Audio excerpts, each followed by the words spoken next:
नमस्कार साथियों, अगर आप भी वी, एयरटेल, जियो या फिर बीएसएनएल में से किसी एक टेलीकॉम कंपनी का सिम यूज़ कर रहे हो तो आज की खबर आपके लिए बेहद इंपॉर्टेंट होने वाली है। फिर चाहे आप नौकरी पेशा वाले हो, आप बिजनेसमैन हो, आप स्टूडेंट हो, आप सीनियर सिटीजन हो या फिर आप हाउसवाइफ हो, वीडियो को अंत तक देखिएगा क्योंकि ऐसा केस सभी के साथ हो रहा है जो मैं आज आपको यहाँ पर बताऊंगा। आखिर अगर आपके पास दो सिम है तो दोनों को रिचार्ज कराने की क्या ज़रूरत है, और अगर ज़रूरत है तो कौन सी कंपनी ऐसी है जो सबसे ज़्यादा दिन तक चलती है, मतलब कि किसमें आप रिचार्ज करवाओ जो आपको ज़्यादा दिन की वैलिडिटी मिल जाए, तो वो आज मैं आपको यहाँ पर बताऊँगा। तो चलिए वीडियो को स्टार्ट करते हैं। तो वीडियो में आगे बढ़ने से पहले मैं एक छोटी सी चीज़ आप लोग को बताना चाहूँगा। मान लीजिए कि आपके मोबाइल में दो सिम कार्ड पड़े हुए हैं।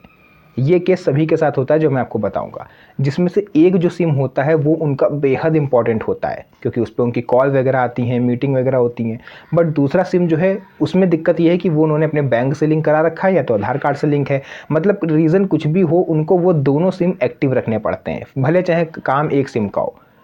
तो इस केस में सबसे ज़्यादा खलता है कि दोनों ही सिम में आपको सेम रिचार्ज करना पड़ता है। मतलब भाई सरकार का काम है वो ये होना चाहिए कि हम सेकेंडरी सिम जो हमारा है उसमें हमको थोड़ी बहुत छूट मिलनी चाहिए। अब भाई सरकार को तो पता नहीं है आपको कौन सा सेकेंडरी सिम है, तो मेरी सरकार से सबसे पहले रिक्वेस्ट ये रहेगी कि आप कोई ऐसा प्लान लेके आइए, या फिर जो ट्राई है, ठीक है, टेलीकॉम रेगुलेटरी अथॉरिटी है जो, वो उनको चाहिए कि ऐसी कंपनियों पर शिकंजा कसे कि इन कंपनियों को डेटा पैक को हटा करके कॉलिंग पैक लाना चाहिए। यानी कि ये सब झंझट खत्म कर दें कि आपको एक ही बार जैसे 300 का आप रिचार्ज कराओ तो उसमें आपको डेटा भी मिलता है, कॉलिंग भी मिलती है। बट उनका क्या, जो डाटा का यूज़ ही नहीं करते हैं। बहुत से हमारे ऐसे बुजुर्ग हैं या फिर ऐसे लोग हैं जो कीपैड फ़ोन रखते हैं, उनको डाटा का कोई यूज़ नहीं, बट पैसा उनको देना पड़ता है डाटे का, वो यूज़ केवल कॉलिंग का करते हैं। तो ऐसा सबसे पहले सरकार से मेरी गुजारिश है कि कोई पैक लेकर के आइए जिसमें केवल कॉलिंग पैक हो, डेटा का कोई उसमें सिस्टम ना हो। अब अगर ऐसा हो जाता है तो आप समझ लीजिए कि जो रिचार्ज के दाम है वो आधे 50% तक कम हो सकते हैं। तो सबसे पहले तो ये काम होगा। उसके बाद दूसरा, आपके मन में ये डाउट आता है कि अगर हम अपने सिम को रिचार्ज ना कराएं, मान लीजिए आपकी आउटगोइंग और इनकमिंग दोनों बंद हो गई है और आप उसमें महीने, 2 महीने, 3 महीने तक अगर आप रिचार्ज ना कराओ तो क्या हो सकता है? क्या आपका जो नंबर है वो किसी दूसरे को रीएलोकेट हो जाएगा या फिर आपका सिम हमेशा के लिए डीएक्टिवेट कर दिया जाएगा? तो चलिए इस पर विस्तार से जानते हैं। सबसे पहले तो मैं आपको यहाँ पर बता देता हूँ कि यानी कि जो ट्राई होती है, ठीक है, इन्होंने क्या करा है, ट्राई मतलब जो है ये टेलीकॉम कंपनीज़ हैं उनको रेगुलेट करती है, telecom regulatory authority of India. इन्होंने क्या करा है कि सभी टेलीकॉम कंपनियों को ये सख्त निर्देश दिए हैं कि आप 90 दिन से पहले किसी की जो सिम है वो आप डीएक्टिवेट नहीं कर सकते हो। इनकमिंग आउटगोइंग ये कंपनी की खुद की पर्सनल जिम्मेदारी है, वो चाहे तो दूसरे दिन बंद कर दें, चाहे तो 3 महीने में भी बंद ना करें। लेकिन जो सिम का डीएक्टिवेशन पीरियड है वो 90 दिन का ट्राई ने सेट किया है, चाहे बीएसएनएल हो, जियो हो, एयरटेल हो या वी हो या फिर कोई भी टेलीकॉम कंपनी क्यों ना हो। एयरटेल हालांकि इस मामले में थोड़ा सख्त माना जाता है। Jio in comparison to other telecom companies थोड़ा सा कंफर्टेबल रहता है, यूज़र फ्रेंडली इसको कहा जाता है। तो सबसे पहले मैं आपको यहाँ पर बता देता हूँ बीएसएनएल की तरफ से। देखिए बीएसएनएल जो कि एक सरकारी कंपनी है, इन्होंने सबसे ज़्यादा उदारता बरती है अपने ग्राहकों पर और इन्होंने ये नियम सेट किया है कि हम एक दूसरे अगर 90 दिन तक आपका सिम डीएक्टिवेट नहीं करेंगे तो हम उससे दुगना समय आपको दे रहे हैं। आप 180 दिन रिचार्ज ना कराओ, हम आपका सिम बंद नहीं करेंगे। बट हाँ, इनकमिंग तो बंद हो जाएगी, वो तो 7 दिन बाद बंद हो जाएगी, आपका किसी काम का नहीं रहेगा। लेकिन जो सिम का डीएक्टिवेशन है यानी कि दूसरे को रीएलोकेट किया जाए, वो 180 दिन के बाद ही बीएसएनएल कर सकता है। नंबर 1 पर ये हो गया। उसके बाद आ जाता है, देखिए बीएसएनएल की नई पॉलिसी क्या कहती है। बीएसएनएल एकमात्र सरकारी टेलीकॉम कंपनी है जो कि प्राइवेट सेक्टर से काफ़ी अलग वर्क करती है। इनका जो सिस्टम है वो बिल्कुल अलग रहता है। बीएसएनएल सिम 180 दिनों तक एक्टिव रह सकता है बिना रिचार्ज के।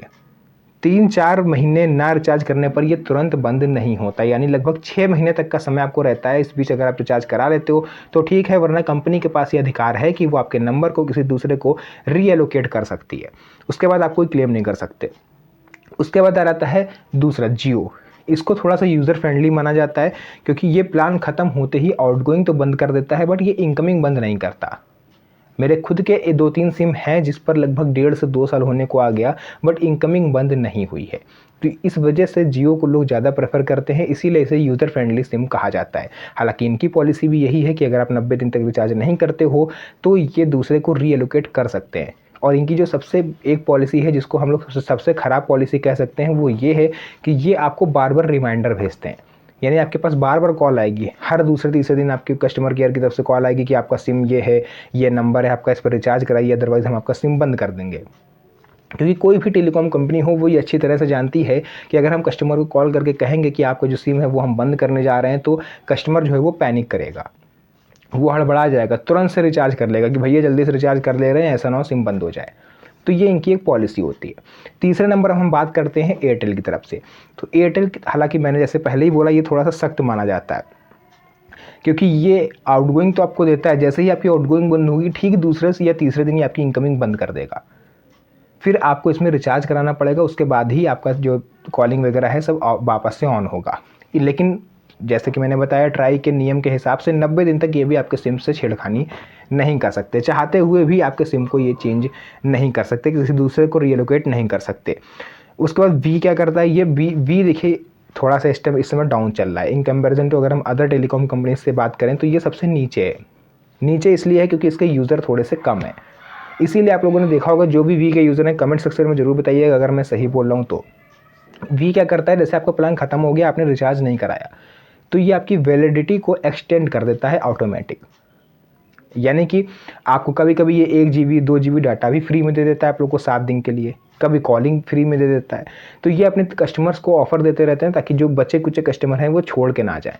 नए तो फ़िलहाल आने से रहे, बट पुराने कस्टमर भी ना जाएं, इस वजह से ये लोग जो है थोड़ा सा आप लोग को एक्सटेंशन दे देते हैं। बाकी और कुछ इसमें विशेष नहीं होता है, जो भी चीज़ें हैं मैंने आपको यहाँ पर क्लियर बताया। ये भी बताया कि कौन सा सिम कितने दिनों तक बिना रिचार्ज के चल सकता है, तो वो सेट है, पीरियड सेट है 90 दिन तक। हालांकि और भी इसमें चेंजेस हो रहे हैं नए साल के बाद, अगर आपको चाहिए, आपको लग रहा है कि वो सभी चेंजेस जो होने वाले हैं, क्योंकि नया साल 2026 जो आ रहा है वो अपने साथ कई सारे बदलाव लेके आ रहा है, तो ऐसे में हो सकता है, पॉसिबल है कि इनमें भी कुछ चेंजेस हों। तो वो जानकारी अगर आपको सबसे पहले चाहिए तो आप मेरे चैनल को सब्सक्राइब करके रखिए ताकि कोई भी इंपॉर्टेंट इन्फॉर्मेशन आपसे छूटे ना। तो आज की इस वीडियो को यहीं तक रखेंगे, मिलेंगे आप सभी से नेक्स्ट वीडियो में एक और अच्छी इंटरेस्टिंग मज़ेदार वीडियो के साथ। तब तक के लिए धन्यवाद, जय हिंद।